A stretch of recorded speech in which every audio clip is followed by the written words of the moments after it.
Так, vizip oldu, hazır nedemiz, partizdamiz. Kichkina bolasini tiqqan zamoqqa. Chupa-chup istanib ko'tinde plasmas tuq berganda zamoq qatib qolibdi. Hozir kelib xudo xolasa zamog'ini ochib ko'ramiz dальше. Уже полный chechib oldik. Hozir bu yoqda shleiflar, mana bu yoqda ikki taraf. Tak, zamokni yechib olishimiz kerak. Keyin ustaxonada ko'ramiz dальше ichini.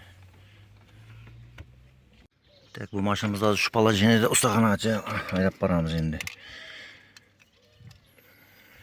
Tak. Yakma şimdi.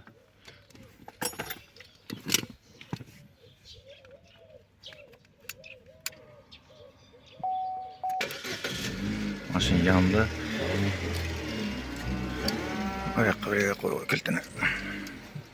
Sebebi yaktan bana polyoy условия böyle remont qilishning hiç ilojı yo'q. Zamoq uchun ustaxonaga olib ketamiz xudo xolasa. Hozir maşinamiz izimizdan ustaxonaga deydi. Shu yerda xudo xolasa zamoqni tashib ko'ramiz.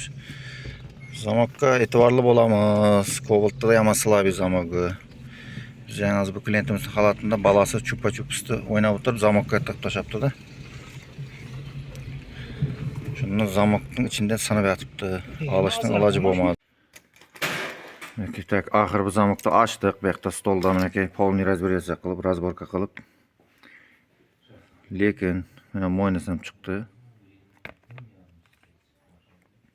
Sebebi bu akşam uda berganda yerlar bu yoqdan sirtdan cho'kishlagan, kilitni qo'yib.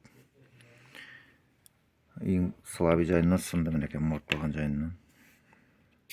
Bu yoqda pillari. Mana ichidan chiqqan narsalar. Okay. Mana bu ko'k. Mana bu balat savargan içine. Onu alamiz deb ichidan izinden mana simda taqib netib ko'rganlar, alamiz bu yoqqa chiqaramiz deb urinib ko'rganlarda natijada zamoqning ichida qolib ketgan pillarga tirilar, pillar. Endi xudo xolasa bir so'rashtirib ko'ramiz, agar mana shu detal bo'lsa bo'ldi, zamog'imiz senatdan xudo xolasa polniy 100% tepib beramiz. Ana shu kilitning o'zini shu mana kilitga terib taqlab beramiz. Kilit bo'yicha muammo bo'lsa xabarlashaverasiz, nomer qoldiramiz. Основной Cobalt bo'yicha.